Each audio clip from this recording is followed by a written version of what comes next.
You're born in Tanis, somewhere between 1090 and 1060 BCE. And guess what? You hit the jackpot. While most newborns in Egypt are destined for a life of hard labor or just trying to survive, you're born into the royal family. Congratulations, kiddo. The gods must really like you, at least for now. Your grand entrance into the world is celebrated with rituals, priests chanting prayers, and offerings to the gods. Your mother, the queen, is too busy with royal duties to handle diapers, so you're handed off to wet nurses who do all the real parenting. For all you know, the maid is your actual mom. Now, just because you're royalty doesn't mean you're special. At least not yet. Your father, the pharaoh, has a lot of wives. And guess what? Each of them has been busy giving him more kids. A year after you're born, another baby boy arrives. And just yesterday, surprise, another one. Different moms, same pharaoh. Here's the catch. Being royal isn't just about luxury. It's a competition. Every single day is an audition for the biggest role in Egypt, future pharaoh. And let's be honest, your chances aren't looking great.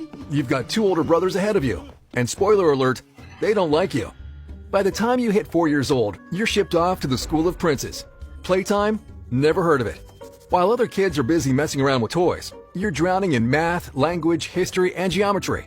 Basically, everything high schoolers today still struggle with. But sorry, no excuses. You're a royal prince, which means everyone expects you to be a genius. By 14, you level up to the real deal. Military strategy, governance, and law. And this is where things get serious. It's not just about swinging swords like some action hero. You're being taught how to conquer entire cities with minimum casualties and, more importantly, without catching an arrow in the eye. Then, one day, your father drops an announcement that shakes the whole of Egypt. Guess what? You've just been named heir to the throne. Wait, what? You? Not your older brothers? This makes zero sense. Usually, it's the firstborn, or at least the second who gets the crown, not the random third son. So, what gives? He knew your older brothers wouldn't take the news well, so he sent them to Thebes as priests. Yeah, they got promoted to a lifetime of chanting and temple work. Safe to say, they are not happy about it. If looks could kill, you'd be mummified already. But hey, who cares what they think? You're now next in line for the throne. For the 3rd time in your entire life, you actually see your father in person. He calls you to court, looks you up and down, and declares that you were chosen because of your wisdom and the God's will. What does that mean? Who knows? Either the priest told him something in a vision, or the gods decided you were the least likely to start a civil war. Either way, you're now Egypt's next pharaoh. No pressure, right? School's over. Finally. No more math, no more lectures, no more teachers breathing down your neck. But before you get a chance to relax, your father orders you to join him on a campaign against the Nubians. Oh great. Time to put all that military training to good use. You're feeling pretty confident. After all, in class it was simple. The charioteers attack from this angle, the archers from that angle. Easy, right? Yeah, no. Your first real battle smacks you with a harsh reality check. Turns out, war isn't just lines on a map and strategies in a scroll. It's brutal, bloody, and terrifying. You barely survive your first skirmish, and most of the men you were leading to cut off the Nubians' retreat, dead. Just like that. And suddenly, all those textbooks feel like one giant scam.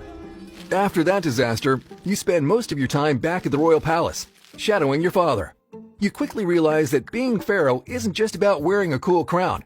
It's an 18-hour workday, every day, until death. There are no breaks, no vacations, and definitely no retirement. The only alone time your father gets is when he's sleeping. And even then, not really, considering there are always guards outside his chamber and concubines in his bed. Then comes your 21st birthday. Normally, that'd be a reason to celebrate. But for you, it just means one thing. Marriage. And not just to anyone. No. You're marrying your sister. Yep, you heard that right. Your own sister. Do you like her? Doesn't matter. Love? Not required. The goal here is simple. Keep the royal bloodline pure. If it makes you feel any better, you're free to take as many concubines as you want. So, while love is optional, duty is not. The wedding? Extravagant. Lavish. Over the top. Food everywhere. Visitors from all across Egypt. And people pretending this isn't the weirdest thing ever. But hey, at least the party was fun. Years later, your father joins his ancestors. He's off to the afterlife. And as expected, his burial is nothing short of lavish and over the top. After all, he was the sole ruler of Lower and Upper Egypt and a living representative of the gods. So, of course, his funeral is grand enough to bankrupt a small kingdom.